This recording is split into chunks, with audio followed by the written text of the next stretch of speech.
Per 5 September, total masyarakat yang melakukan screening menggunakan Peduli Lindungi di beberapa sektor, seperti pusat perbelanjaan, industri, olahraga, dan lainnya telah mencapai hampir 21 juta orang.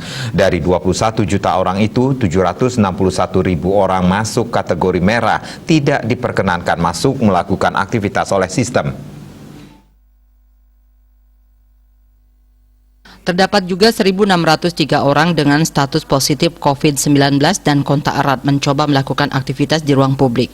Kedepan pemerintah akan menindak orang yang masuk dalam kriteria hitam Peduli Lindungi yang masih berusaha melakukan aktivitas di area publik dengan membawa mereka ke isolasi terpusat. Hal ini dilakukan untuk sama-sama menjaga dan melindungi semua. Kalau tidak, mereka akan membangun klaster baru lagi di berbagai tempat atau di keluarganya sendiri.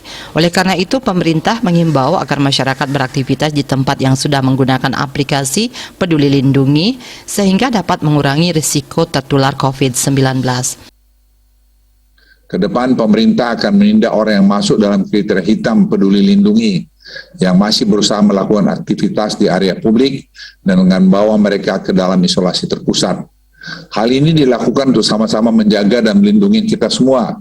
Karena kalau tidak, mereka akan membangun klaster baru lagi di berbagai tempat atau di keluarganya sendiri.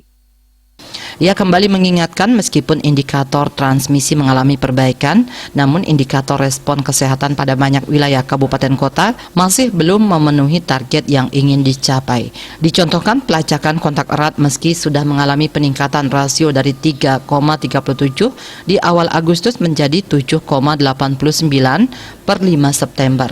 Namun di banyak daerah kontak eratnya masih di bawah 5, sehingga menghambat daerah tersebut menjadi turun level.